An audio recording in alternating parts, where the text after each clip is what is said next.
it's Everyday I'm Bubbling Liz, back with the Bubbling Times podcast, coming to you live from Cincinnati, Ohio. Thanks for tuning in. We're here to talk all things ciders, seltzers, and everything else this week. Wait, what is going on here? We've been hijacked. It's not the Brewery Underground Podcast. Steve, did you know about this? Well, we have been hijacked. Guys, welcome. These are my guests this week. Yeah, I have Steve and Scott. They're amazing. If you haven't met them yet, they're from Nashville. You got that right. Yeah. Howdy. Well, thanks for having us. We appreciate it. You guys are welcome. So welcome. I think this is my 53rd episode. Yeah, you're rolling. I'm rolling. Yeah. We've listened to all of them too. We've listened to every single one of them. You went from special correspondent to taking over the whole darn thing. You know, once upon a time, I watched a few Jimmy Kimmel episodes, and Matt Damon totally took over. So there was some inspiration there. The good news is we're not tied to a chair with a necktie like Kimmel was. That's true. I don't have a co-show host hijacking either. So we're good. No, we're gonna have to figure out this security thing. We'll address that after this episode. We gotta change our passwords. Hey, you know what I gotta say to you, Liz? Is long time no see. I know. Just a mere week ago, you were up here in Cincinnati hanging out. So the frozen tundra. Yes, you did bring the cold weather from the south with you. I did. It was fun. It was our post-turkey holiday adventure. It was a lot of fun, and you and I got to hang out for quite some time. But, as you just said, what are we doing today? Are we talking about seltzers and ciders? I heard a rumor. You had a few to review from over the summer, your summer of seltzers and ciders. So I, of course, had to make a couple of notes on my favorite seltzers and ciders. But, every day I'm bubbling, we try it all. So we're not exclusive to one brand or type of beverage. We like them all. So for those who don't know, Steve was on tour all summer on his tour. Summer of Ciders and Seltzer Tours. We're going to get into that, like where all the places you went to. I didn't see you for months because of this stupid tour. I was on lockdown. I was in seltzer lockdown. He was just gone. I was like, well, I wonder what Steve's up to today. I know. Where is he? Is he drinking more cider? You know what? I'm drinking a cider right now. Oh, very I was just going to ask you, that can art looks intriguing. What are you drinking? It's from Beak and Skiff. It's called the 1911 Cider Donut. Hard cider. Look at this. That sounds delicious. I'm telling you what. It is 6.7%. No, it's 6.9%. Ooh. That's a big can too, looks like. I know. What are you guys drinking tonight? Tall boy. All right. Well, I already finished it because yesterday was National Lager Day. I did have a lager yesterday, but I carried it over. I've got a National Brewing lager beer that I finished. I'm going to open this Sierra Nevada Celebration, which is now an IPA. So cheers. Liz? This is a big can, by the way, for a donut cider. I brought options because I didn't know what I was going to feel like drinking. So I have the very couple of festive items. I got this from the store. It's a poppy cranberry fizz. It looked very festive on the can. It looked interesting. It's a non-alcoholic probiotic soda, which sounded kind of interesting along the lines of what we're doing. And I also brought a Spindrift because I do love those. Those are kind of like non-alcoholic seltzers. But this is a cran raspberry, also holiday pack. But really, the name of the game today is my favorite seltzer. It's Florida seltzer from a brewery called Untitled Art out of Wisconsin. They use real fruit. It's delicious. And this is a prickly pear guava. Nice. Very nice. We see a lot of Untitled Art down here, believe it or not. Quite a bit of it. They distribute really well. I know they have a ton of flavors. They were originally 9, but they have since expanded, and they do 12 packs or 6 packs. So you can get the multi-pack versus like all of one flavor. But I'm a big fan. And when you pour it into a glass, it's really pretty pink. And then, of course, it goes with the seasonal red brewmate. Of course. It's got to match. And by the way, cheers to you all and happy holidays. Cheers. Happy holidays. I don't know if you can see, the foamy heads would be proud of this beer I just poured. It's got a nice foamy head on it, if you can see it. Cheers. All right, let's see. Well, All right. I know before we talk about seltzers and ciders, Scott is really interested in hearing about our adventures in Cincinnati, Liz. Because I was I not don't think part you of got this enough trip. text from us while we were having these adventures either. I did Not at all. I only got bits and pieces, I think. You guys are going to have to give full details on this particular episode. Well, we got to, right? Yeah? Well, I think we started, no, Steve started somewhere else, so I can't start. Steve, you started somewhere else before you met me. Yeah, what day did you get there, Steve? I did. There's a couple things that I think are worth mentioning on my trip up to Cincinnati. Now, this is non-beer related, but I told you guys I was going to maybe stop at a place that I've never been before. It is nationally known. It was my first time going there, and it's a place called Buc-ee's. I finally made it to Buc-ee's. Yeah. You held out as long as you could. I did. So I have to talk about my Buc-ee's trip real quick, and it won't take long. But the reason I went to Buc-ee's is because I know I have family that have been there, and they love the place, and I've heard and other people rave about it, like taking day trips to Buc-ee's. And I'm going, is this really worth it? So on my way up, I stopped at the new Buc-ee's that is on north of Bowling Green, Kentucky on I-65. And the only reason I really went in there on the way up was because I'm such a great family member. I had to get my brother-in-law some jerky, my sister some beaver nuggets, which I tasted them. I still don't know what the heck they are, but they were okay. Made from beaver. Right? Yeah. And get them a gift card. So I went to Buc-ee's, and then on my way back home, I stopped back at Buc-ee's again and had to take in the Buc-ee's experience. I got the brisket. I got a brisket sandwich. It was really good. I used the world famous Buc-ee restroom because they're supposed to be so clean, and I didn't notice anything unusual, but I wasn't in there very long. So clean that you could eat off of it. Did you take your sandwich in with you? I didn't. No? Maybe Okay. I should have. But after that, I walked around for like 5 minutes. I realized that this place is utterly ridiculous when it comes to merch. I mean, I think they sell everything. Merch for days. Yeah. The place smells. It smelled. The place smelled of fudge, and jerky, and brisket. It was an interesting smell, but it wasn't a bad smell. It was just sort of like, this is kind of interesting.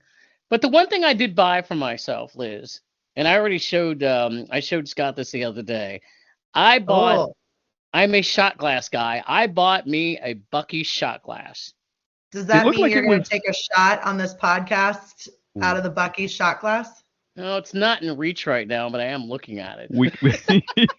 We can pause while you go get it. Oh, yeah. We may have to do that. Wait, who's voting that he should do it? Me. Yeah. I want to see. Take a cider shot out of it at some point. Yeah, take a cider shot out of it. Use the Buc-ee's shot glass for the first time. I may have to do that. Did I see it right? Was it like stainless steel? Yeah. Yeah, that would look cool. Yeah. Yeah, it was pretty cool. Yeah. So I didn't even know they had shot glasses. I actually had to walk around and look in between all the other merch of like Buc-ee's pajamas and all this other kind of stuff. So does Buc-ee's distill their own whiskey yet? Because there's an idea. Yeah. I don't know. They could have their own whiskey paired with their own shot glass. That would be great. I don't think they even sell beer in there, like in the coolers. I don't think they do either. Oh, yeah. No, they have a beer section. I took pictures of it. Yeah, okay. I took pictures of it. I didn't really look inside. I think they probably had what looked more to be like seltzers and ciders in there. Maybe they have a Buc-ee's seltzer. Maybe they do. The next time I head up there, I'm gonna check it out and report back. That sounds like a good idea. But so that was my Buc-ee's experience. And after that, I was sort of in a hurry because, Scott, Liz was texting me like, when are you going to be up here? I'm ready to go drink with you. Hurry up. And so I had to put my pedal to the metal and, just burn up I-71. Totally how it happened. Totally. That's actually almost how it happened. But almost. I was lucky enough, and I'm not always this lucky, but the timing worked out that I think we can all admit that one of our favorite breweries up there is Braxton.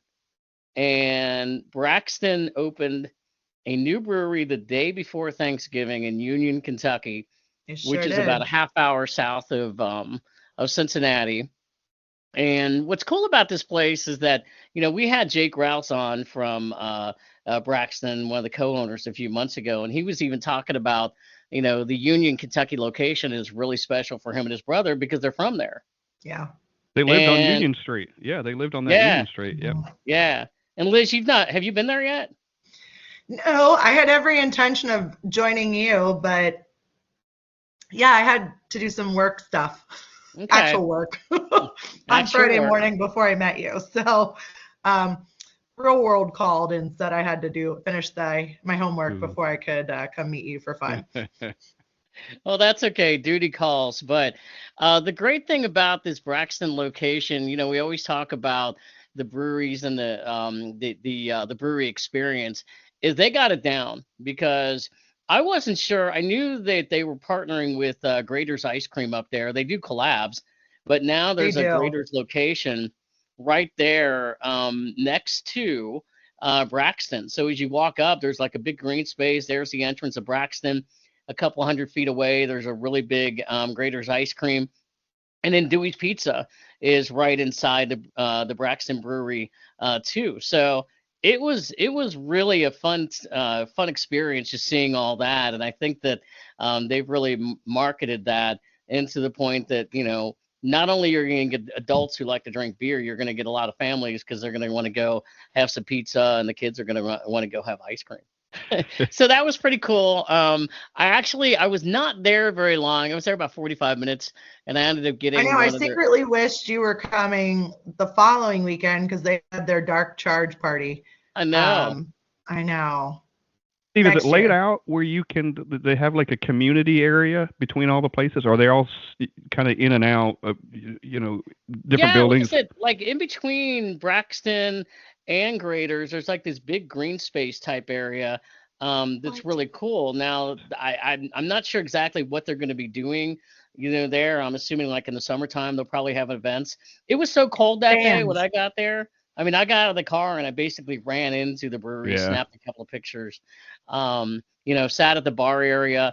I didn't even get to go upstairs. They have an upstairs area as well that was really cool. And I think there's a section, probably when it's warmer, you can go out and hang outside. So that was just a really fun time, just checking out the new brewery. And like I said, it's sort of the timing of it. Like, we can cross another one off, and we love Braxton. So yeah, I think that's a place You guys where all could have a going whole Braxton crawl in May and just hit all the Braxton locations and compare. Yeah. And you know what's funny? Neither one of us have been to the Cincinnati location. We never get past Newport. Yeah.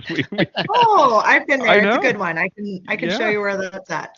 We talk about it, and I think one time I couldn't believe it. I said, "See, we haven't been to the Cincinnati one." He goes, "No, we never get past Newport." Nope. We spend so much time there because it's usually close to where we stay anyway. So the other ones, yeah. So of the three locations, I've only been to one. It's a good location. Yeah.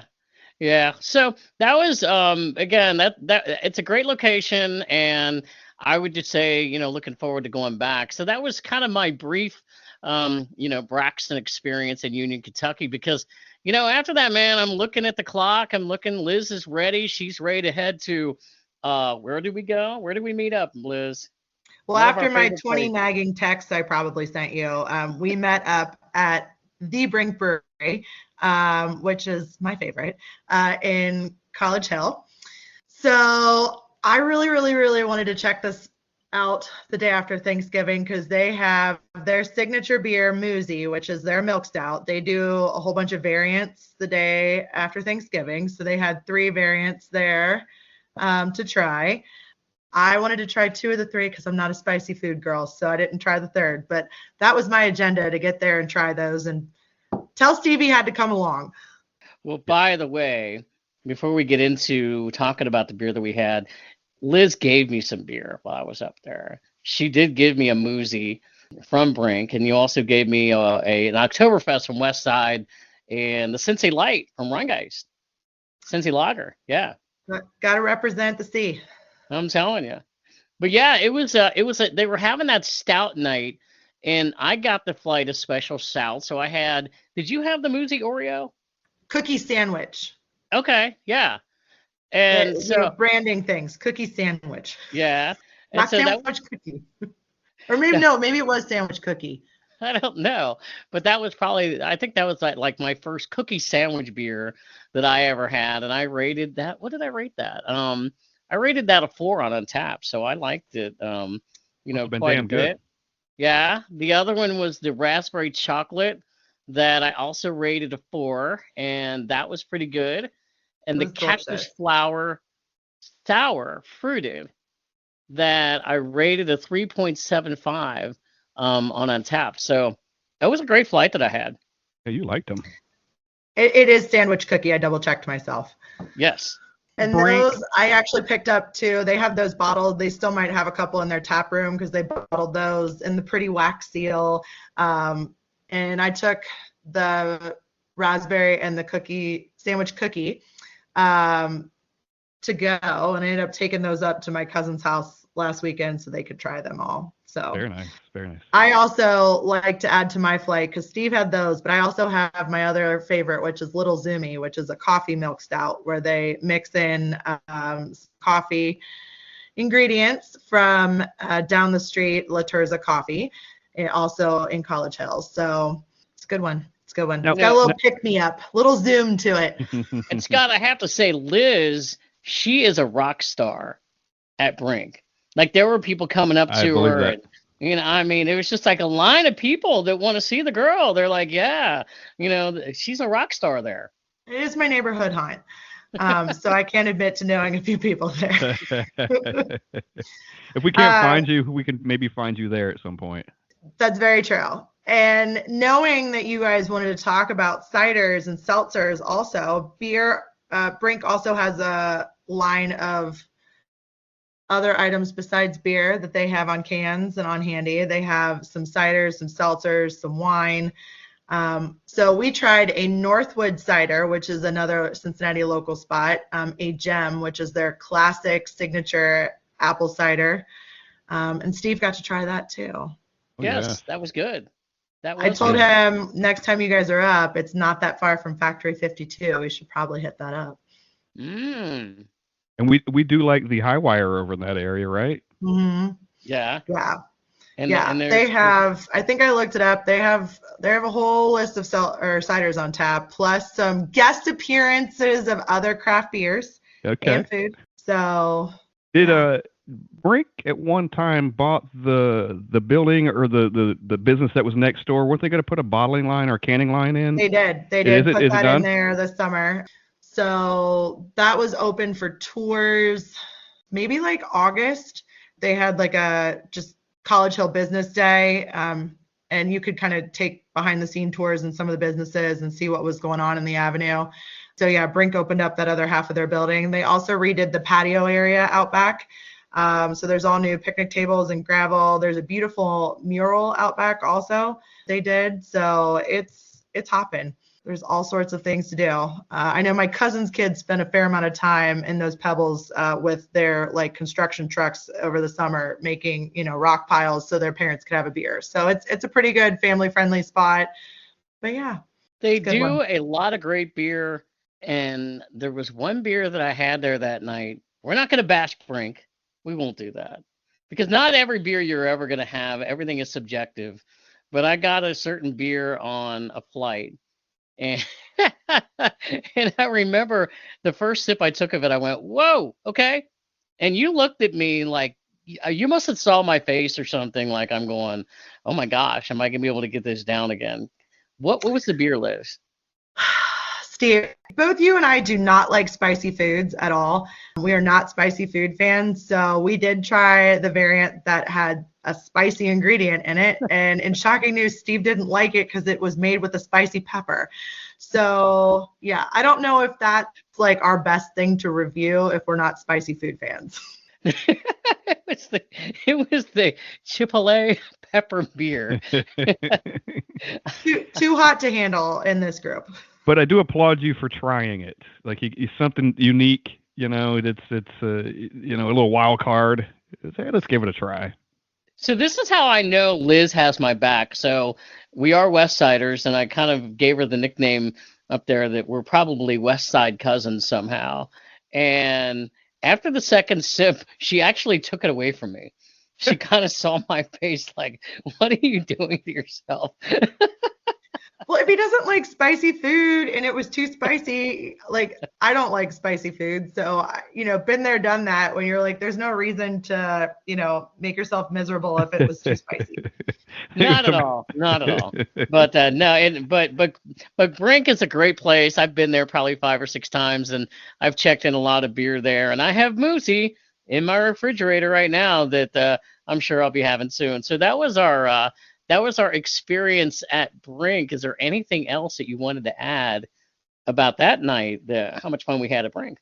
I mean, we had so much fun at Brink that we continued the party on to the must-try 3-way mac and cheese at Skyline Chili.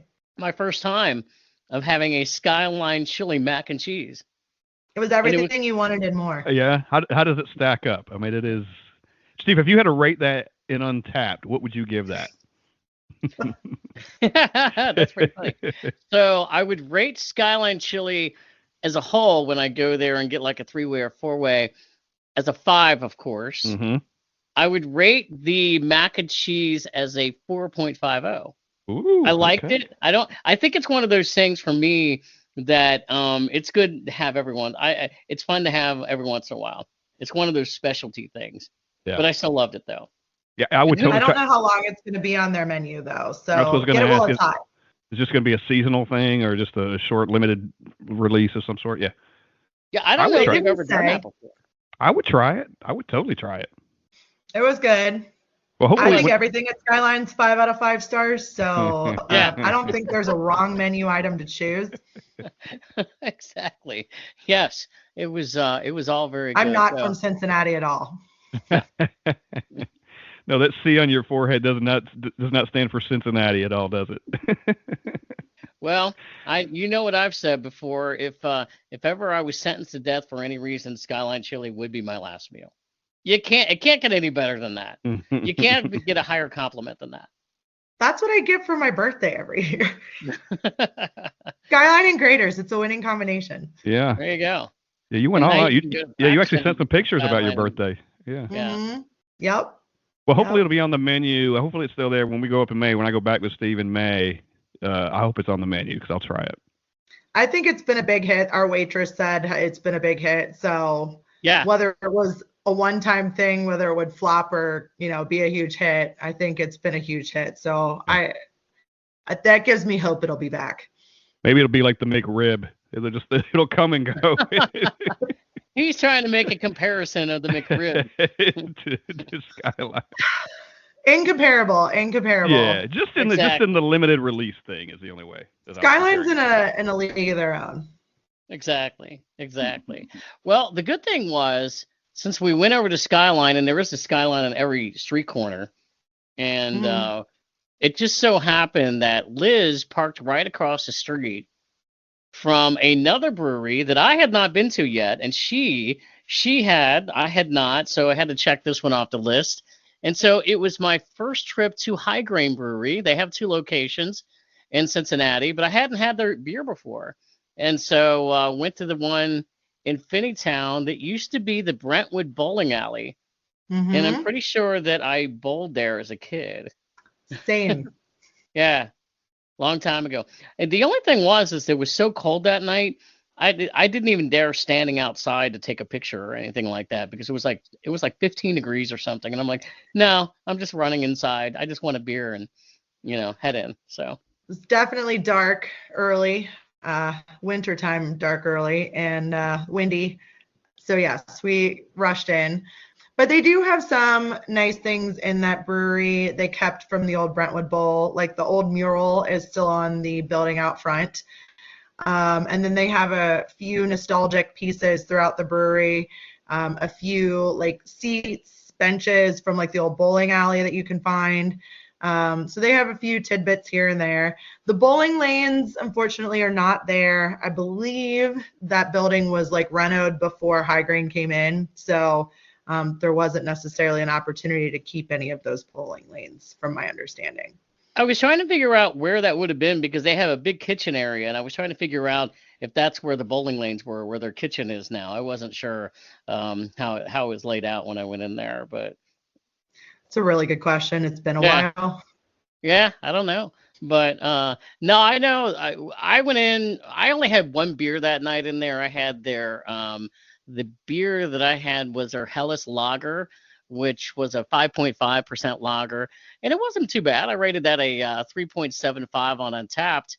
And I know you had a couple of did you have a cider or seltzer over there, if I'm not mistaken? I had what is called their limo. I had a strawberry limo. They produce their limo, which is a house-made lemon seltzer. It's non-alcoholic, so you can have it plain, or you can mix it with a fruit or alcohol beverage of choice. Mine, vodka. So they mix that up. It's pretty tasty little cocktail. Pretty too with the red colors from the strawberries. So yeah, you can't go wrong with that. They have beer, cocktail, and wine options there, a full food menu. And I'm pretty sure their kitchen was open pretty late. So had we still been hungry after the Skyline and we wanted second dinner, we could have had second dinner. Yeah, and the great thing about that place is they do have a really good menu too. It's not just a couple small things. They have like a full menu. So if people want to go there, you can certainly get a lot of food and a lot of beer options. Yeah. I've definitely had their pretzels and their nachos there before, both 2 thumbs up. So yeah. Well, it was a great night on that Friday. And I have to say, before I continue on talking about some couple breweries, Scott, Liz was she was a champ because she met me out 3 times on my trip up there. And I know she was a little busy running around doing a few things, but man, that's what West Siders do, right? When your friends are in town, you got to hang out. It was great. Even between all the adulting you had to do, you found some time. Yeah, it was great. That's really cool that you guys got to hang out that much because it's hard to do it, especially when you got things to do, and you do it 3 separate times at different locations was really cool. I was glad to hear that. If we had a whole day, we probably could have done this in a whole day, but it was kind of fun to spread out our crawl over a couple of days to hit a couple different sides of town. Yeah, it was, and I got to more breweries up there than I thought I was because I was doing a bunch of family stuff, right after Thanksgiving, in between meeting up with you and actually meeting up with some other friends during that time as well. So it was fitting a lot in. But the next day, which was that Saturday, of course I had to get over to Party Source, Scott. Oh yeah, Newport, Kentucky, the Taj Mahal, and well, if you don't go and they know you're in town, they'll call you and ask you where you are. I think the civil defense sirens go off, Yeah. Steve Sullivan hasn't been here yet. Do you know we're still open, right? I know it. You got to get here, but I got some good stuff that I brought back from there. But one of my main goals, besides going to Party Source, was going to a brewery that I feel like for me was long overdue. And I know with Liz, you have been there before. Darkness Brewing. Talk about your experience at Darkness. It's been a minute, but ironically, I went there on a little Sunday fun day adventure. Hit up a couple of spots that are all kind of right around that area.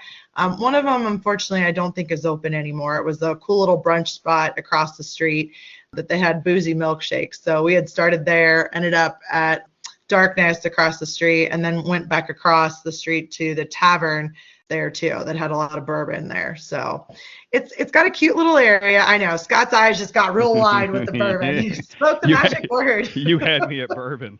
Kentucky does love their bourbon. Yeah, so they do. Yeah. So it was a good time. I can't say I was there long. If you ask me what beer I had, I don't remember because it was a couple of years ago. So I don't know off the top of my head, but I do remember liking it. Yeah. Well, there's nothing wrong with that. And that probably means I need to go back. Well, I think it's a trip that a lot of us are going to have to take in the future. I'm almost embarrassed to a degree because it was probably about 3 years ago or 4 years ago that when you're researching breweries and you're like, okay, there's this place over over in that area called Darkness. And then I specifically remember about 2 years ago, Liz, I'd stopped in Brink to have a quick beer, and the bartender had actually said to me, no, I'm from the area, but I don't live in Cincinnati anymore. And he even specifically said to me then, "Have you been to Darkness?" And I said, "No." And I said, "You're about the third or fourth person that's told me that."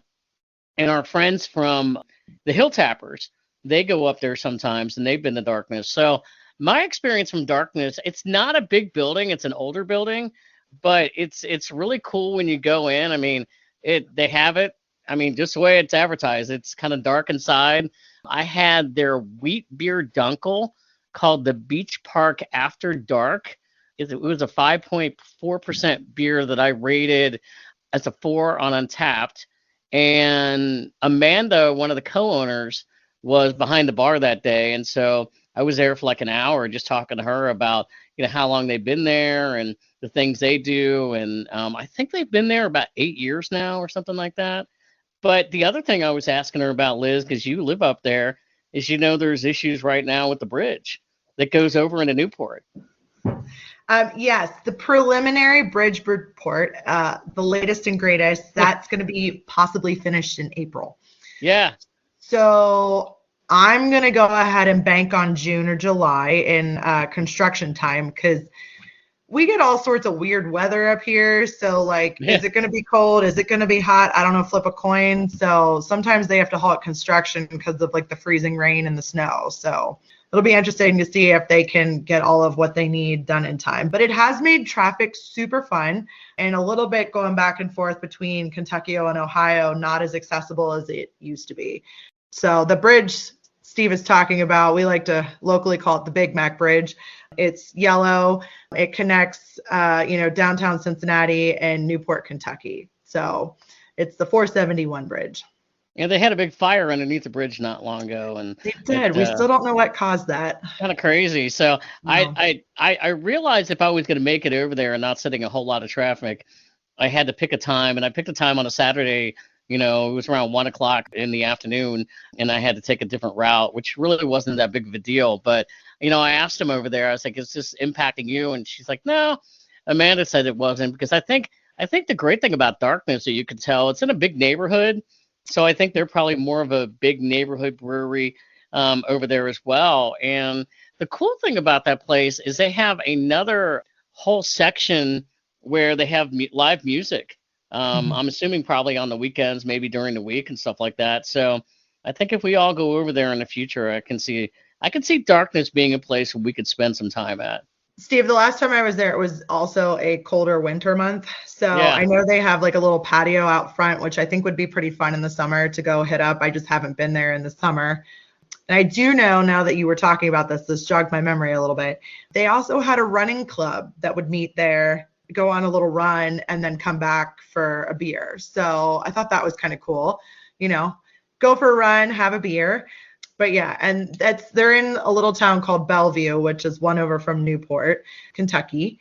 And the tavern that I couldn't think of the name from before was Three Spirits Tavern across the street for your bourbon and whiskey selection. Yeah. Well, that was a fun day. That was actually the only time that I got to a brewery on that day, because I was off doing some family stuff, and I think Liz was doing a lot of other things as well that day. I don't remember, but I was doing something. More adulting. Hey, real quick before you move on, Darkness, do they have some cool merch? I would think with that name, their merch should be really cool. Yes. I feel like they have, isn't it like an astronaut logo, Scott? Or Steve? I think so. Yeah. Yeah, there's pictures. Scott, there's Steve. Yeah, Steve, we're Scott, the same whoever. person. We're really the same person. Yeah, there's pictures up on the wall of kind of different things that they have at their of that. So yeah, yep, I think that's what it is. So. Do they have a shot glass that you got too? I did not get a shot glass. I got stickers. I got some stickers from there. Now that I know that you collect shot glasses, Rutrow, who else might help you out with that? One Beth in Cleveland. Okay. She probably can. We'll have to get some Cleveland shot glasses. I feel like that's a really great place to hit right after you go to Party Source, or maybe before you go to Party Source. I don't know, but I mean, it's all in the same drag, and who doesn't love a trip to Party Source? Exactly. Thank you very much. I got some good stuff there. So that was that day. And then the next day, I had the extreme pleasure of meeting back up with my West Side cousin. People are going to be like, are you guys really cousins? Well, we might be. At, of all places, We have done Scott, no testing to figure that out. yeah. One of these days, we'll go through the family tree. But of all places, Scott, where do West Siders go? They go to West Side Brewing, where I know you and I, Scott, we've spent many a day there. And, Yeah. The night that Liz and I went there, again, it was like 12 below outside, and it was after a Bengals game, so I think the place had like cleared out by the time we got in there. Because I got to tell you, that was the least crowded I have ever seen West Side. Now, granted, it was probably like 7 o'clock on a Sunday night, but But it's they're still set up for like excellent Sunday football watching. They have TVs everywhere. They have Yeah. games on. So no matter who you're rooting for, they got some TVs that you can watch your whoever you're rooting for. yeah. And like you said, Steve, you and I have been in there many times. I'm quite familiar with West Side. Well, and I was telling Liz, I said the great thing that when we've been over there, it's usually like in the warmer months when they have the like the windows that are open and not closed. Yeah. And it's just so awesome just to sit and there's a lot of traffic that goes by and all that, and you feel like you're in there having a good time drinking beer while other people are probably going along their way, going to work. But Going to work. Yep. I'll tell you, almost every time I've been there, I was there. Of course, the last time I had been there was when I was up around Easter, and it was the day after opening day. And I was there on a Friday night at about 7 o'clock, and that place was standing room only at that time. So, but I've had a lot of good West Side Brewing beer, and I brought some back. Actually, that night I had the Lorien Lager, which is a 4.7% beer, and I rated a 3.75 on Untapped. And Liz, the other thing we had that night, we had some pizza. Yes, pizza. It was delicious. Ketchup fires in there. You can it was quite the extensive pizza menu. We had to narrow it down a little bit, but kind of got your traditional pizza going there. So 2 thumbs up.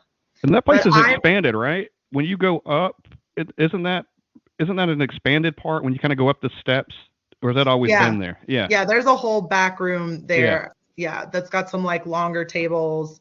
They got a cool mural on that wall too for photos. So yeah, but like the pizza's in the back of the main room. They have like a full kitchen. You can get some salads, some apps. They have a lot. They even have like the very thoughtful take-home pizza boxes already folded up for you. So if you didn't finish your pizza, you're ready to like throw a slice or two in your to-go box for lunch the next day. And Scott, I'm sorry to say we didn't get pineapple on our pizza that night. That wasn't even discussed. You're missing out. You're missing out. I would have if there was an option. I like pineapple on my pizza. See? I may try one day. Steve's disowning me now. No, I'm not. No way. No, you're going to be the one to convince them to have some on pizza. So you never know. Wait, when we go to the cidery? When are we going to the cidery? Yes. We'll do cidery. We'll do cidery and pineapple all on the same day. Cidery and pineapple. Check both boxes. Just checking off boxes. Mark it down. I had while we were there a cider because again I was prepping for this podcast. So they had their cleverly named West Cider Best Cider, spelled CIDER. And I had their pumpkin spice, which felt very seasonal as we just had some turkey and stuffing and mashed potatoes not a few days earlier. So it felt very seasonally appropriate, and it was pretty good. I did look on their website today and was a little jealous because they had more cider flavors than just that. They now also have apple pie and cranberry ginger, which also sound kind of good, and I would love to give those a try. I would try those.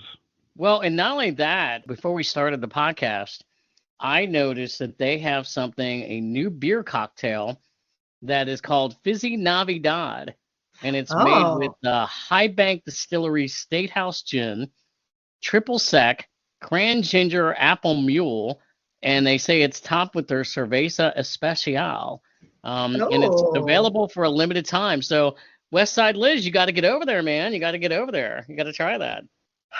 You'll have to let me know if you're coming back up for Christmas. I may have to do that. Yeah. No, absolutely.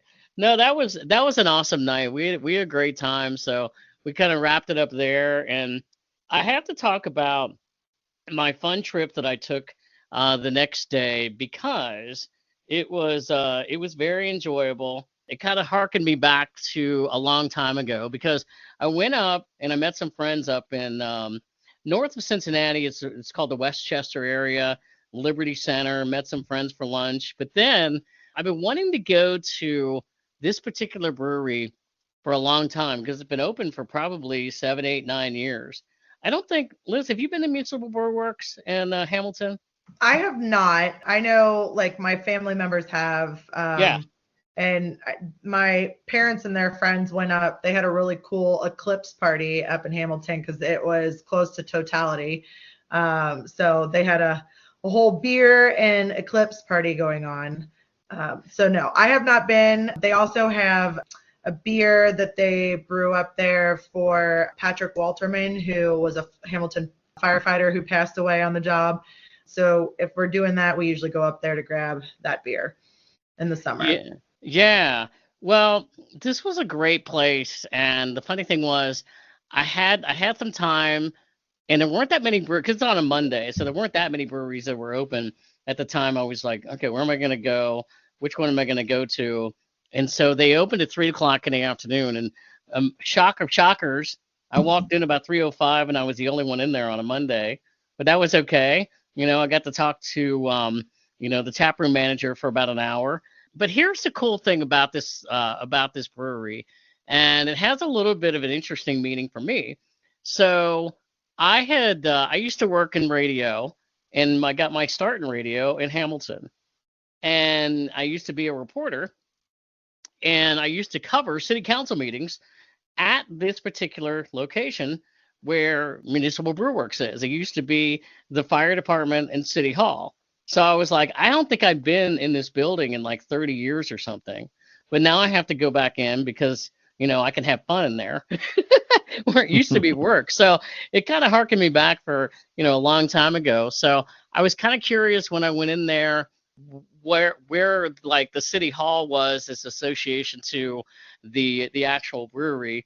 And, they told me, they said, well, this was actually the fire department.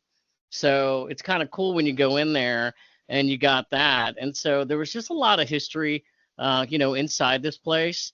But here's what really stood out for me. They have a lot of diverse beers. And Scott, something that you've talked about on the podcast this year, you've talked about lagers and how much they've changed, right? Oh, Yeah. Absolutely. They've gotten so much better. I mean, I think we both have a newfound appreciation for them, but I think it's because they have gotten better over the past several years. Yeah. So I really wasn't looking to get any high ABV beer because, Liz, as you know, getting anywhere from Hamilton to anywhere else, it's not near an interstate. It's an adventure. It's an adventure.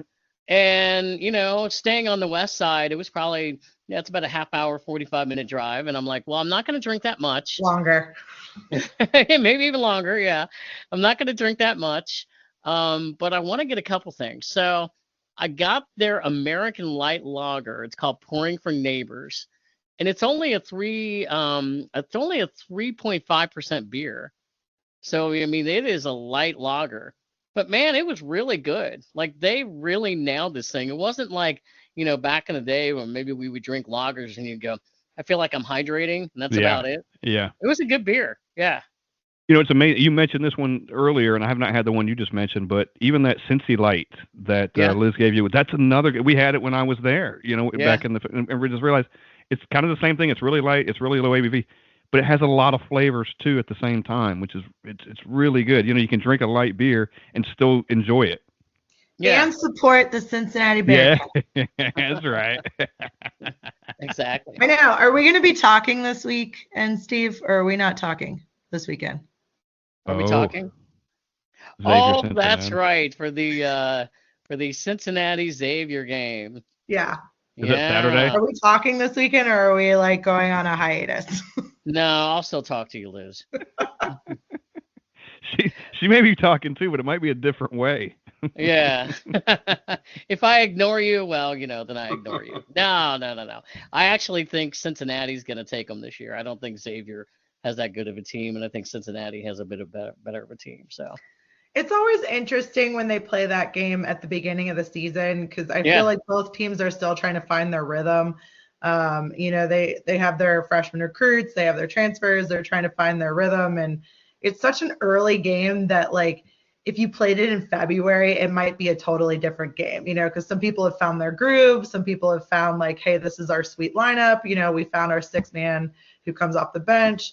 So yeah, I don't know. It's always interesting when they play this at the beginning of December versus the end of December versus I feel like back in the day it was like in January sometimes. So and for people that aren't familiar with what we're talking about, it's the big rivalry between the two schools of basketball in Cincinnati, the Crosstown Shootout, Xavier Musketeers versus the UC Bearcats. And so I think Xavier's actually won like the last 4 or 5 meetings that they've had. But Ooh, you it never sounds like a know. dig. It sounds like a little dig. if you want the stats, it doesn't look good for Xavier.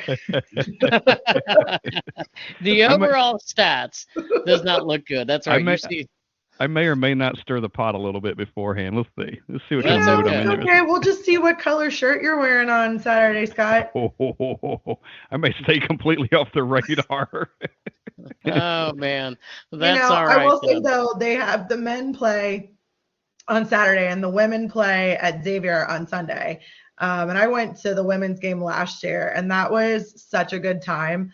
I think they might actually have more pomp and circumstances than the guys do. They have more like things going on, and I got to sit in the lower bowl. It was pretty awesome. So I had a great time. Definitely wanted to go again, but again, it's on Xavier's campus, so I don't know how I feel about that. Oh well. Oh boy. I'll tell you, the rivalry is so heated. Tell us more.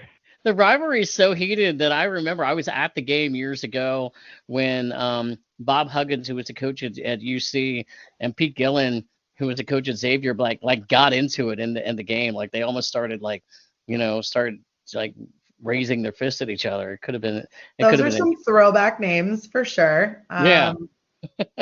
We love our Huggy Bear, so yeah. There you go. By the way, does Xavier play right on campus? Yes, they both do. Okay. Yeah, right across the street from Listerman, man. Yeah, that's what I was gonna say. That's where I was going with it. It was like, hey, you could go, Liz, and Listerman is right there. That's right. My car's red. You think it's gonna get keyed or something? Yeah. Nah, I don't want that. Well, you never know. You never know. Well, when this podcast comes out, we'll already know the result of the game. So yes, you will. Yes, you will. Yes, you will. We're purely speculating the week before, but yes, we will at that point know the results. Yeah. I'm sure there'll be some text going back and forth. But hey, I wanted to just to close out my Municipal Brewworks. Just a couple quick comments on that. Another beer that I did have there was called the Sauce, a fruit beer. There was 4.5%. I also like that one too. But the other thing that is kind of interesting to me, because even though, Liz, we talked about if you're going up in that area, Hamilton's not exactly an easy place to get to sometimes. But if people are in that area and you're looking for breweries like right there, or if you're taking a trip and you're like, I want to go to Municipal Brewworks, there are other breweries up in that area that you could plan your trip around. There's actually a Casual Pint within walking distance of Municipal Brewworks, like right around the corner. And then Fretboard has a brewery right down the street. And then also Third Eye has a brewery right in Hamilton as well. So for people that are like, hey, I'd love to go to Municipal Brewworks, plan a trip around it, because you can hit some other breweries and some other things in that whole area. So. Yeah, I don't think I've gone up there to Hamilton with you. Have I, Steve? We haven't. We haven't. No. Yeah, because I think you already said it, because it's kind of way out there. You need a reason to kind of spend some time. Yeah. It's not that far from Miami of Ohio University. Yep. Ah. Well, in fact, the beer tender that day, she was originally from Oxford. And so we had a lot of great conversations about that as well. So it's like, and then they do have a big I should say they also have a big outdoor area. So I could just see that another place where, people take their kids and all that and hang out, outside in the summer months and stuff like that. So. Is that Little Miami Brewing up in that area? You just mentioned. No, it's not. No. Opposite side of town. Okay. Way on the opposite side. But that's on our list. Yeah. And and Steve, we saw this last year or heard this. We talked to different people about where places to go, and that always came up on everybody's list. Hey, you got to go to Little Miami. Oh yeah, Little Miami. No, across the street from Little Miami is Cincinnati Distilling. What do they distill there? Bourbon. Whiskey and bourbon, yeah. All right, so we're going to spend all day between those two places. There you go. And cider, and now also probably pizza or something. So we're already planning a pizza spot there. We're going to cover all the genres. No, from my standpoint, I think if you were to go up to like Municipal Brew Works, like I said, hit some of those breweries, you could also go just north of town and head up to like Westchester, because there's some breweries up there. And like Sonder, one of their other tap rooms is over in Westchester, because I passed it, when I went up that way. I hadn't stopped in there. And then really, if you're heading out of Hamilton, you can go to Jungle Jim's. It's not that far either. It's probably about 15 or 20 minutes down the road. So it's, there's a whole lot to do up there. If you're trying to plan your day around just Municipal Brew Works. Jungle Jim's is quite the experience. Awesome. Yes, I loved it. Steve and I went out. I said, I want to go to this hot sauce section, and they stood there, and I'm like, I don't know what to friggin' buy. There's like 8,000 hot sauces. And you look at the labels, and you look, I guess this one's as good as this one. I don't know. So I grabbed a couple after about 30 minutes of staring at these hot sauces. It's incredible. You almost needed like the sommelier of hot sauces to walk up to you and make some recommendations. Yes. What do you like? Do you like it? Do you like it? Do you like your hot sauce sweet? Do you like it spicy? What do you like? That's a really great idea. And there probably somebody is in that building. Yeah. Yeah, we'd have to come up with a good name for that, though. I'm pretty sure we could. We're creative enough. We could come up with something. Yeah. So the cool thing about that day, because that was actually going to be my last full day in Cincinnati, because I was leaving the next day. Liz met me out again that night, and we went to, where did we go, Liz? Do you remember? Listen, this has been on my bucket list since the last time I talked to you guys. I wanted to go to the marathon station. The White Oak Marathon Station. The White Oak Marathon Station, which for all of you, it's on Untapped. You think we're kidding, and it might just be a gas station, but there's a whole surprise inside and out back. It's like a craft brewery mecca in this tiny little hidden nook of Cincinnati. So, when did you get there? Well, after being super distracted by like all of the craft beer and the wine row and like the cool little patio area out back, I noticed, oh yeah, they do have like all these beers on tap. So we had to go back up. They had about 20 different beers on tap.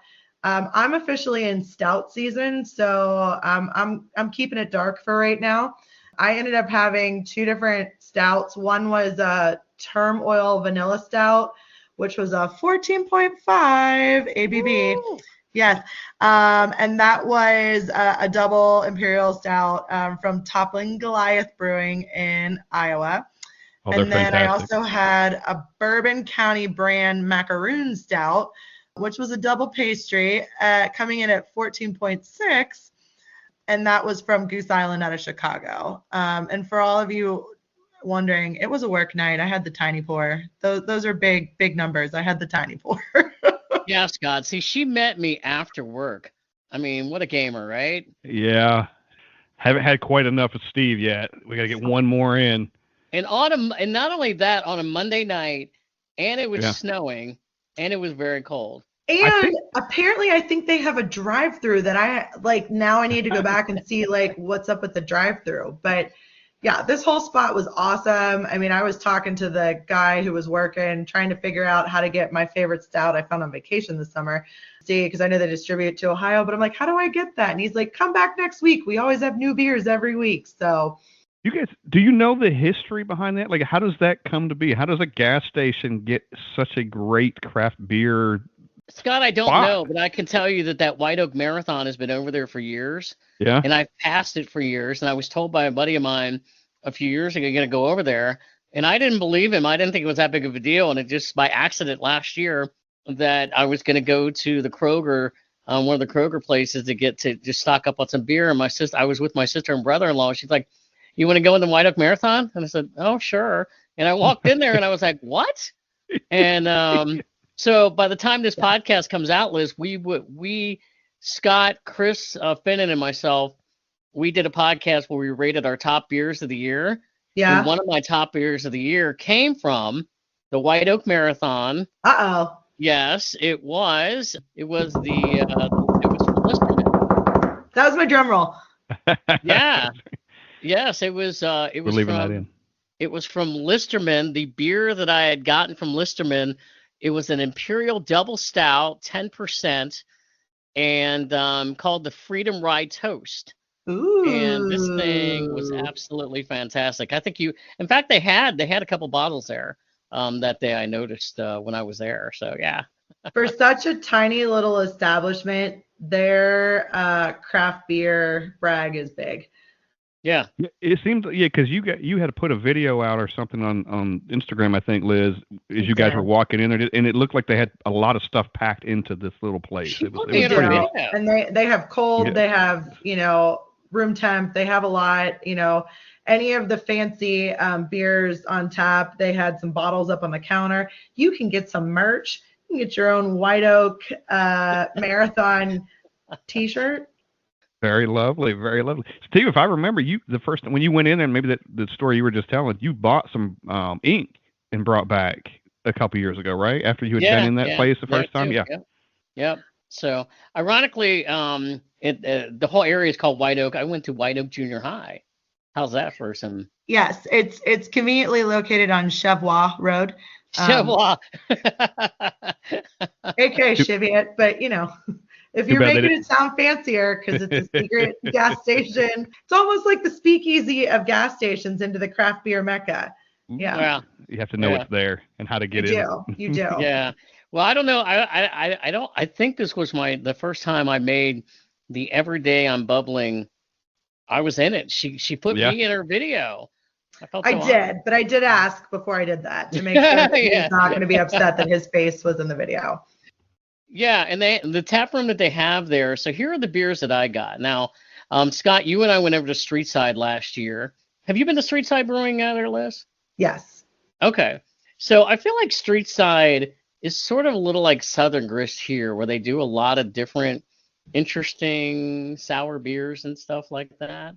So the beer that I got, it was I think it was a 16-ounce beer.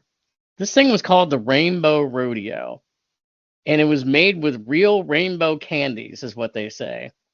And as I'm drinking it, I drank most of it, and I got about 3/4 of the way through it, and I looked at Liz, and I said, I don't know if I want to drink this anymore. I do like it, but I think I've had enough. It was really sweet. I tried to sip of haze. It was really sweet, but I almost felt like it tasted kind of like sweet tarts. It did. Yeah. That was the first candy that came off the top of my head. But yeah, sweet tarts are good, but then they can be a little powerful. So, you could have gotten the tiny pour of that and been like perfect. Well, the tiny pour after that I got, I didn't really like. It was a taster from a place called the Maine Beer Company. I'm assuming it's in Maine, right? And it was an IPA. 6.25%. I just wasn't that big of a fan. I probably rated about 3.5 on Untapped. It just wasn't my style of an IPA, so wasn't the biggest fan in the world. Yeah, I've seen them a few times, mostly when Craft Brewed was here, Steve, if you remember them. Yeah. They would have some of their stuff, and I know we've had a table beer before. They did a table beer once. I think it was my first table beer I'd ever had was from Maine. But I think the one you had, you didn't like. I don't think it was from Maine, but I think it was from another brewery. Didn't we talk about a table beer once? Yeah. Yeah. Oh, yeah. That was a Rheingeist. Yeah, I think so. It was table beer. Yeah. I got that on a flight. I thought it was the funniest sounding beer. I'm like, table beer. I got to get that. Yeah. Just for the name alone. Good stuff. Yeah. Yeah. Pretty good. So, well, that was my trip up there. Liz, we had a terrible time. What Yeah. a terrible time. It's a terrible time. I don't know why you agreed to come on this podcast. It's much of a shitty time you guys had. No, she was great. She was great for meeting me out so many times during that whole weekend of the frigid temperatures in the Queen City of Cincinnati. Yeah, it was the very first weekend where it went from, 60 degrees and sunny to just kidding, we're going to be in single digits. So cool. Right. Yeah. Well, all right. Okay. I guess that's the star of the show. What are we talking about next? Was there something Well, I else? thought you were going to talk about your ciders and seltzers all summer. Oh, is that what we're doing? Yeah, Are we yeah. talking See, about ciders see, and we- You guys promised me ciders and seltzers. Or wait, did I promise you guys ciders and seltzers? I think it's going to be a combination of things. I think it's going to be a combination. So we just talked about your recent trip. Let's talk about the trip you went on this summer, Steve. All right. Known as the Summer of Ciders and Seltzers Tour. Woo! Well, let me begin by saying it was an adventure. Yeah. First of all, Steve, let me ask you this. Why did you decide to go on this tour of ciders and seltzers this summer? Just for the hell of it. No. Yeah? Yeah, pretty much. No, you know what? I wanted to go and be like an investigative reporter again. Yeah. And when we had, I think basically when we started the podcast, and it was soon enough we heard so many of the same consistent things from a lot of the brewery owners, that their business has changed. They just don't offer craft beer anymore. They're branching out into many other things, and ciders and seltzers were some of the things that were mentioned. And so I said, you know what? Maybe I should go and find out what the big deal is. Mm-hmm. If there is a big deal. Totally. Now, Deal. did Was, I find it to be a big deal? Let's get into that. First of all, was there a lot of planning that went into this tour? Was there merch? I think it was, you know what? If I'm out and about and I'm not at a cidery, and if I'm at a brewery and I think about it, I'm going to try a seltzer or a cider. Mm-hmm. But sometimes I got a little more distracted because, you might be with me, or somebody else might be with me, or I might be by myself and going, do I really want a seltzer or cider right now? I want some craft beer. Yes. And there are some things, like you go to places and there are some things, and Liz, you mentioned some certain ones earlier, flavors, you're like, okay, I might really want to try that one. Something cranberry or turkey dressing flavored, something I might actually want to try that. Hey, if you watch enough Saturday Night Live, there's a skit where they have a flavor from JCPenney. It's belts and purses. I'm just going back and look that one up. It's a good one. You'll like it. It's classic. Right. Well, Steve, how did your tour start? We started, I remember we were, of all places, we came up there because it was like, when are we going to start this thing? And it was technically still spring when we came up around Memorial Day weekend. One of the first seltzers that I had, because I'm trying to think when the last time I had a seltzer, and it was, what's the White Claw. So I hadn't had a seltzer in years. And so I was like, all right, we were at Bad Tom Smith Brewery up there. Oh, that's right. And I think I'd gotten to like a flight and a pint. I'm like, all right, you got any seltzer here? I can't believe I might be the only person that ever comes in here to ask that. And I did try it. And now he did say to me, what would you like in it? Which I was like, I don't know. What do you want in a seltzer? They mix things in there of maybe like pineapple juice or something like that that perhaps you can get. And so some different flavorings and things different flavorings. So I had that at Bad Tom Smith, and then I remember at Tailgate Brewery here in Nashville, I got the Sweet Melon. Neither one of them really did that much for me. In fact, I have an analogy about seltzers for me. So I had gotten the one that I would say Liz is shaking her head. Go ahead, Steve. Liz is just shaking her head. I know. So the one that I had was the Truly Fruit Punch hard seltzer. And I thought, okay, I'll put some ice in this, see if it's any better or anything like that. And so here's my analogy when it comes to seltzers. Liz, you may disagree with me, and that's okay. This was around the 4th of July, and fireworks are going off, And I started thinking about how a seltzer is for me. You know those flower pots that you light off on the 4th of July? You know, the small little flower pots that people light off in their neighborhood, maybe on a street or something. Sure. Yep. And you get like an ooh or an ah, and that's about it. And then you move on because the flower pots don't last very long. Right. That's kind of how seltzers are for me. It was like an ooh, maybe an ah, and then I just went, okay. It doesn't do much else for me. Great analogy. Yep. Liz, what do you think? I think they're an all year round flavorful drink. I love them. They're low calorie. So Yeah, I don't have exactly. to worry about like packing on, extra calories or pounds from, like the holiday weight, because you're just having a tiny little less than 100-calorie seltzer. I do think they're light. They're easy to drink. They don't make me feel full. Sometimes if I have craft beer too long for a day, that does make me feel full. So I have to switch to something that's like, you still have space in your stomach for. So Yeah. it's something for me that's easy. I can drink all day. And who doesn't love a slim can koozie? You can get them in Yeah. multiple colors. They're good flavors, seasonally fruited for multiple, like Mad Tree just dropped their new one. It's their Sway line, which is a vodka, because I also love a good vodka seltzer. They have I think a cranberry mule one for the holidays. That's on my to try list for the holidays. So I do love a good seasonal. Plus you can get the big name brands like Bud Light Seltzer will have like an ugly sweater pack, which is really fun. I love to pick up one of those or another seasonally holiday themed one and bring to Christmas. And man, sometimes there's some suspicious flavors in there. Sometimes there's some really good flavors. Probably the worst one I've ever had was eggnog. That should not be a seltzer. But boy, did we laugh about it. So like it brought the holiday spirit and the holiday fun to it.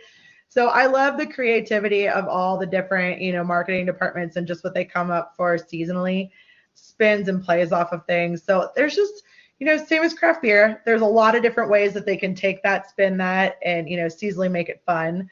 I really love, I will bring back Untitled Art. They have a nice Rocket Pop popsicle seltzer for the summer. Soda's Mad Tree had a really good one. Same thing, kind of like a rocket popsicle, which is reminiscent of every blue popsicle that you had as a kid, but like the melted bottom. So like, because you really just wanted the melted part at the bottom, and that's in a seltzer, and it's less than 100 calories, and you're having a great time, and it quenches your thirst. So yeah, I could go on for a while, guys. Well, I do remember we were at Brink, and I said something about I hadn't really found a seltzer that I liked, and you said to me, challenge accepted. Oh yeah, challenge accepted. I will find you one. So now you have to find me one that I'm going to like, and I'm not going to turn my head to it and just say I'm not going to like it. I'll keep an open mind. I don't know if I'm going to be on an additional tour. I may have just stolen one of Scott's questions, so let me move on real quick. But no, you're good. But I also think if you give me like, I like pineapple, but not like apple, like I can find you a seltzer for you. What if we did? All right. What if we did pineapple seltzer and pineapple on the pizza at the same time? And you. Why not? Funny you mentioned Why that. not? Untitled Art does have a pineapple one. Why not? We could try. I think, Steve, if you remember, pineapple mango to be exact. When we were talking to, I think it was Matry, we were talking to Ryan, and I think we brought up I think it was a seltzer, and he said they just tried some new flavors, and one of them was banana, and he goes, that's exactly what he did. He goes, some flavors just shouldn't be in a seltzer. He said it was not good. Well, and I think the other one I had, because you and I, Scott, we were at ML Rose here in Nashville, and it was during the whole tour, and you said, you getting a beer? I'm like, no, I'm on this seltzer tour. Mm-hmm. So I did get the High Noon Peach. Ooh, what'd you think of that? And again, it was okay. Maybe it was more like a firecracker than a flower pot, but it was all right. It was okay. High Noon is amazing. It's a vodka soda, so I do love those. I actually probably, if I'm outside of Untitled Art, I'm probably picking up a High Noon or a Neutral. Those are both vodka sodas. They're pretty good, but my favorite High Noon is in their elusive summer pack. It's a kiwi flavor. I keep petitioning and commenting on their things that they need to make this a full 8-pack, but it tastes like Snapple. Who doesn't love a Snapple from I childhood? haven't had Snapple in years, but I love Snapple. Yeah. Right? But less than 100 calories. So when you're trying to look slim and trim in your swim trunks or your swimsuit, you're not packing on the weight and, having a great time at school or on a boat. I do remember Jake Rouse talking about seltzers on the podcast. I don't know if you do, Scott, but he did kind of say that he had switched to seltzers because he had been trying to lose weight and things like that. So, I understand that option, So, yeah. I think that I had more ciders than I had seltzers. And you Scott and I had actually gone to a couple of cideries here in Nashville. Yeah, we actually have two. Did you guys go on a trolley trip? We did. Yes. So one of them that was Diskin. Yeah, that was so they're national, because I guess they're a national brand. Their national headquarters are here in Nashville. So we did go to that on our hop trolley trip. We have an episode on, by the way. Tune in. Yeah. No, Diskin was actually a good place. I enjoyed the experience at Diskin. Did you get a flight there? I remember I did. Okay. No, I didn't. I got a couple of pints, but you had got a flight, yeah. Yeah, I got the flight there, and really, I enjoyed everything I got on a flight.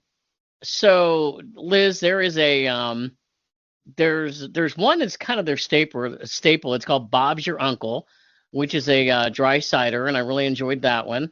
Fabulous Another name. one, yeah. There's another one. When I say this, y'all are gonna laugh. Striptease. Go ahead and laugh. Okay. Well, I ordered that one just for the name. Ah, but they call that a traditional made from apples, and I thought it was really good, but it was also really sweet. Again, imagine that. The Puckle Up Wild Berry Lemonade, which I liked, and then the Daydream, which was a fruit cider. I enjoyed every one of these. Now, what I will say about all of these is kind of what we've talked about sometimes on the podcast about certain beers. Would you want to have these on a flight? Would you want to have these on a pint, a 6-pack, a half pour? I think every one of in these a box with a fox. Yeah, that too. I think every one of these, for me, thank you, would have been on a flight. So yeah. Which is exactly what you did. So I think it worked out perfectly. Yeah. But no, we the other and that place is really nice too. That, by the way, the actual Diskin is really nice. The building is cool. It's kind of very trendy. Yeah, it's and they had some beer. They had some guest tap beers if you didn't want cider per se. But the place is really cool, and it's in a really good area right there in Wedgwood, Houston. Yeah, very colorful and very inviting in there. Yeah, so yep. And then we've already done the podcast on the for cyanide cider that we had a few months ago. But we talked about some of the different ones like the Dabinet, which is a Grayson Miller, the owner, called the red wine of apples, and that's a dry cider, and I really like that. And also another dry cider that they had was the Farmhouse. But talk about too, Scott, about and Liz, maybe you've encountered this at certain cideries too, the mixing stations. Yeah, so the one here, Liz, it's like so he's got a craft soda machine as well. So he's got like blackberry, cherry, whatever. He's got a bunch of them, and you get this little mixology station, and it's got like little beakers, and you get your 2 ciders, and then you can get 4 of the craft ciders that you pick, and you just have a little mixing thing, a little mixing station. You can have different flavors or drink the cider by itself. It's more of that French dry type cider. Mm-hmm. So it's different than what Steve just described as that sweet stuff from Diskin. You can kind of create your own thing. It's really cool. I wish we should have put up.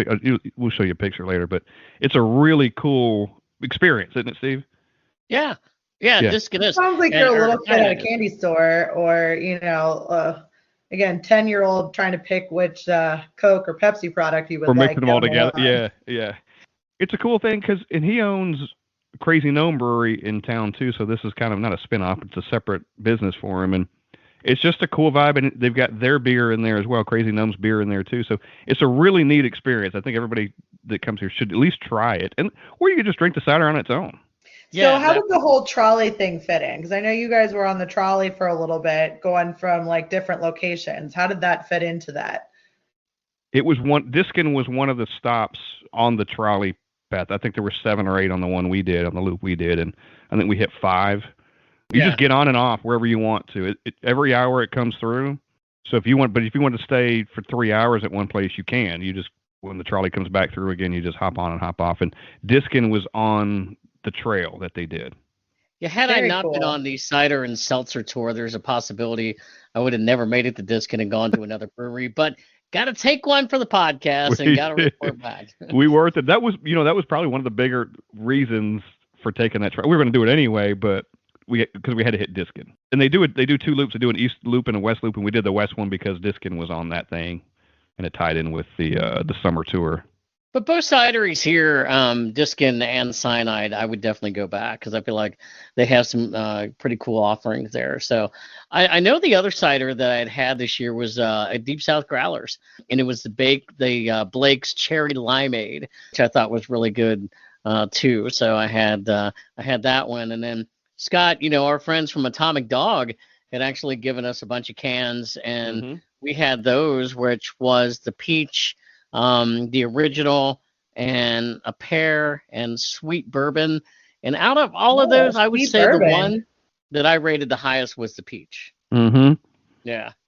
Yeah, they reached out to us on social media just out of the blue and said, "Hey guys, do you want some free cider?" And we're like, "Sure." Yeah.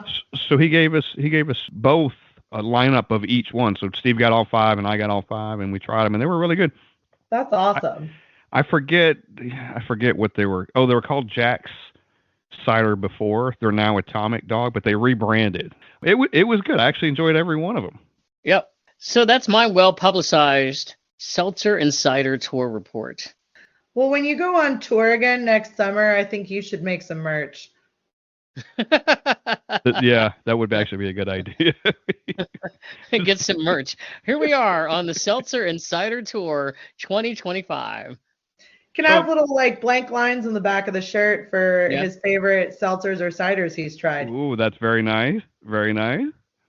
Do you know how many miles you racked up on your tour this year? No. Yeah. I haven't counted that. So you would have to around Nashville, and a lot of that was probably Uber miles. I mean, we did go to Bad Tom Smith, so yeah. However many miles it takes to get to Bad Tom Smith from Nashville. Yeah. Hey, we talked about this a little bit, but ciders, seltzers, you did that. You talked about some non-alcoholic stuff. We talked about, I don't think we've talked about infused stuff.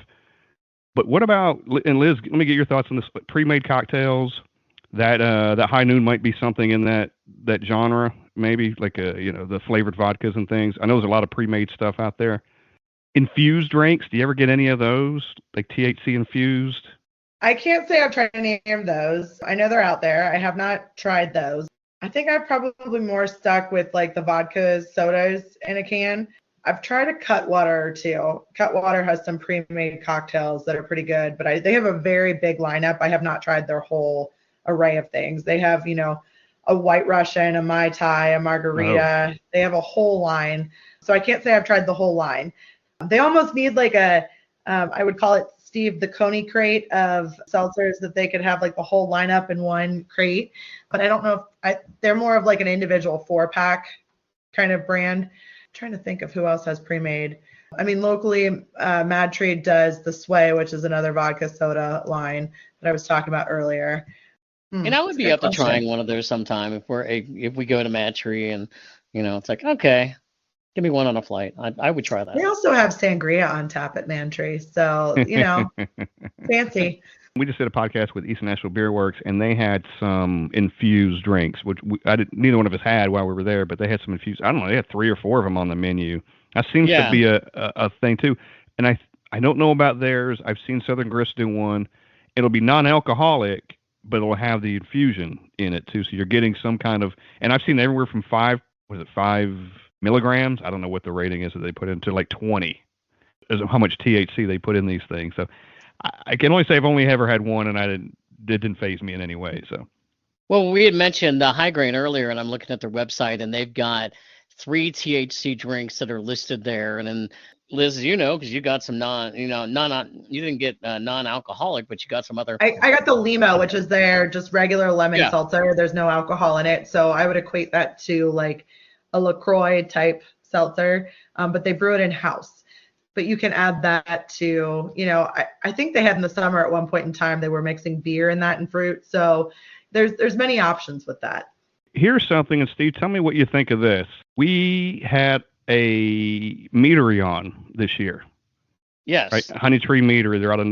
They're here in Nashville, and I know mead is different than cider and seltzer. Would you put them in this category at all, or would you put them in kind of a separate category? No, that's a whole separate thing. Yeah, it definitely is, Yeah. and we love that place, don't we? Yeah. We love those guys. Their stuff is really friggin' good. Until we went there, or until I went there the first time, we went in there and we loved the place. Well, the first time I went in with you, I didn't even know what to get. I was like, what am I going to get here? And then the second time that I went there, I was like, okay, I'm understanding this place a little bit more as far as what they serve and stuff like that. So yeah, I'm down with the meadery, but yeah, I think meadery is a whole separate thing from ciders and seltzers. And the cool thing is, having those guys on, I mean, they were so passionate about what they do and the explanation that they gave. I think for anybody that wants to know about mead, we're going to promote the podcast here. Find that episode, because I think once you start listening to it, you'll have such an appreciation. I mean, they made me want to get in my car and drive down there right after the podcast and try even more of what they got. We learned a lot, Liz. We actually we learned a lot on it. We know it comes from honey and bees. Man, we learned so much about it. It was pretty educational. I love a good educational moment. A little tour and tasting, a little behind the scenes, learn a little bit about your product. It's fun. And those guys were cool as hell anyway. So we've been in there a couple of times, and they always come out and say hi and stuff. So they're great dudes. And so I agree with you that it is a separate thing altogether than ciders and seltzers.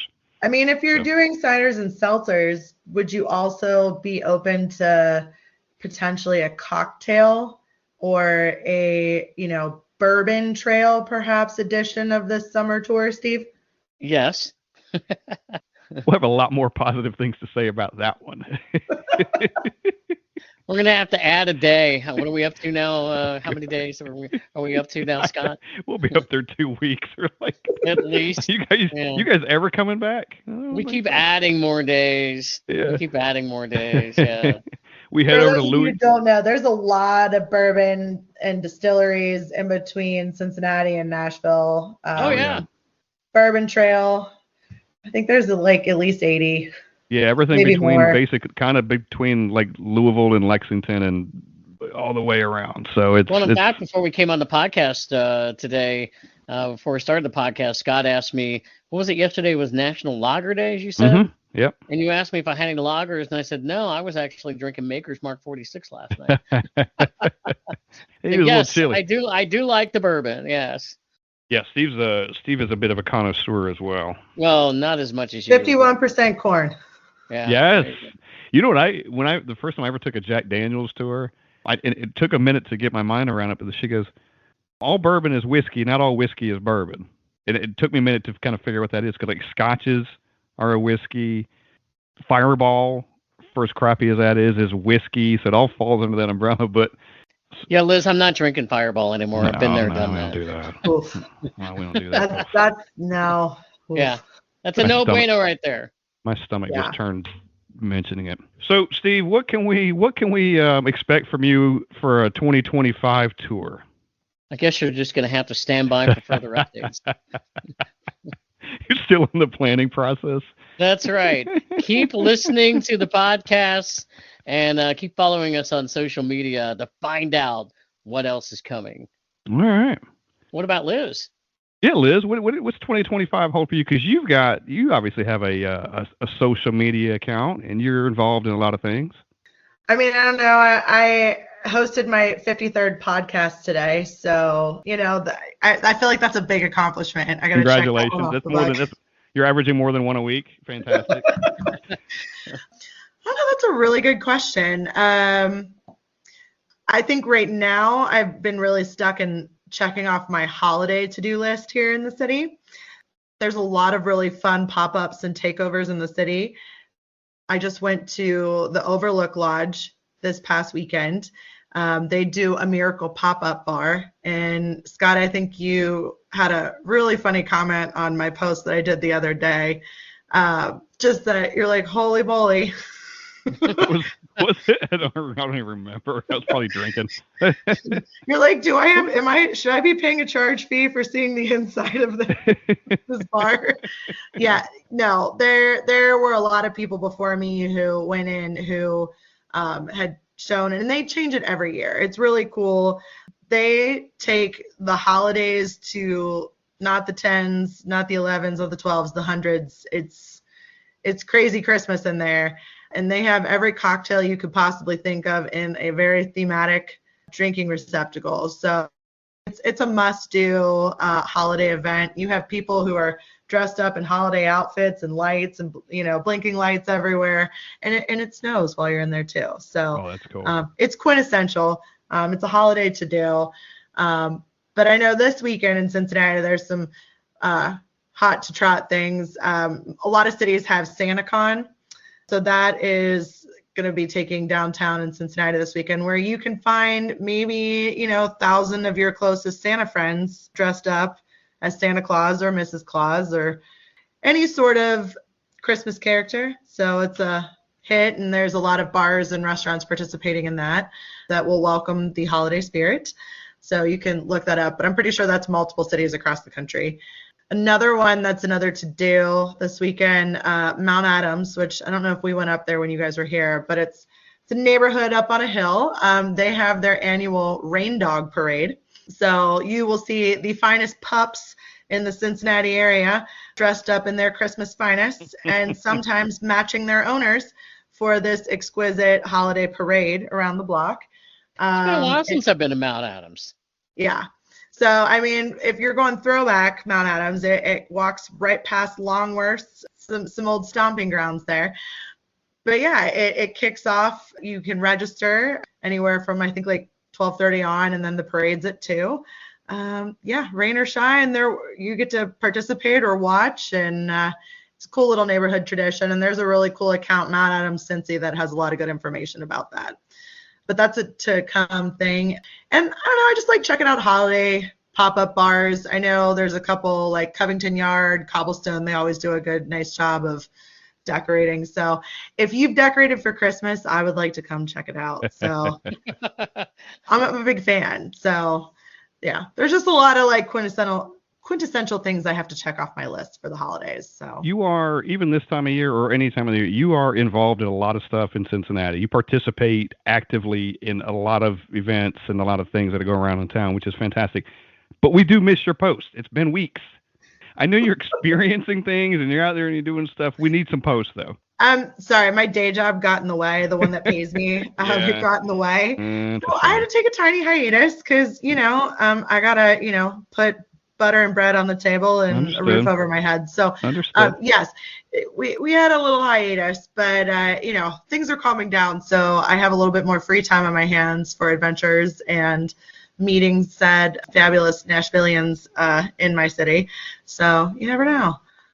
She's already planning for our arrival to come back. The list gets longer every time I talk to you guys. She's asking me like, what is on your priority list for the next time? And I'm like, well, there's always ones that we got to get to. And then there's I think we should take a tour, like one of those brewery trail tours. Like an ale trail? No, they have a brewery heritage trail. Like you can go underground in the loggering tunnels. Yeah.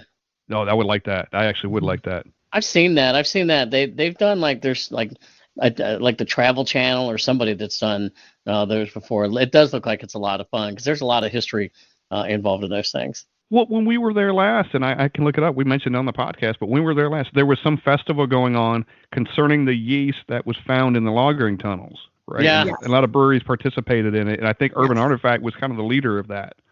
I forgot what the name of the festival was, but it was all around town. Boy, do we love our festivals here in the city. And boy, do we love our beer. So if there's an excuse to have a festival, we will have one. Oh, the really cool thing is, and man, if you guys are back up, I really want to do one of these rooftop bubbles too, where you can sit in an igloo on a roof. Braxton has them. The ones that I'm really thinking, God, they're so fancy are the ones at Lido Place. Check them out. They are not only plastic, they are made of wood and have, a nice, if you were a king or queen sitting at a banquet table inside this wooden bubble, it's cool. Yeah. Very fancy. Bougie, you might say. Steve doesn't take me to places like that. Not usually, no. Guys, I'll make a list. It'll be good. All right. Let's start it now. Let's get them all in. It'll be one of those scrolls that pops out and says, "Hear ye, hear ye." Somebody's going to have to keep us on schedule too, because we get a little. You're 14 minutes at this brewery. Drink up. Yeah, it's like we gotta go. Well, Steve, anything else to wrap this up? I mean, because it's not our podcast, but Liz, anything else to wrap this up? Yeah, Liz. Well, I mean, do you guys have any fun holiday plans down in Nashville? No, bah humbug. Probably, Humbug. probably involving craft beer and breweries, I would imagine. Yeah, I am actually going to Columbus. I will be in your state for Christmas. Yeah, I think the weekend before, up through Christmas Day, and then we have to come back. There's some good breweries up that way too. Well, guys, I am so grateful you could join me on the Everyday Bubblin' podcast for my anniversary 53rd episode here. It's been absolutely a pleasure. Maybe next time I can join your podcast, the Brewery Underground Podcast. Would you be kind enough to come on with us? I'd have to think about it, but probably. What's your favorite moment in the 52 episodes you've done? Probably this one hanging with me, of course. I bet it seems like a blur. It's just been a whole year of fun. It's hard to pick one moment. Yeah. Every time you guys have been on as guests, it's been fun. It stands out a bit, doesn't it? Stands out a bit. A Almost lot of like memories. It was the very first time I hosted a podcast. Well, we enjoy coming on as well. They're about the only ones we remember too is when we come on with you. So we are honored and privileged to be on your podcast. Yes. So bring us home, Liz. Oh, well, signing off from Cincinnati, Ohio. We'll catch you guys next week. Thanks for joining us. Yep. Hey, maybe you guys will check out the Brewery Underground podcast at some point too. Yeah, how can you follow us, by the way? Where can you find us? Sullivan and Touron Brewery Adventures. We're on Instagram. We're on Facebook. Spotify. We're getting the high sign. We got to go, apparently. Good night, everybody. Apple Podcasts, the whole thing. Cheers, everybody. Cheers to you guys. Bye, Liz. Cheers. Thanks for having us. Hostess with the mostest.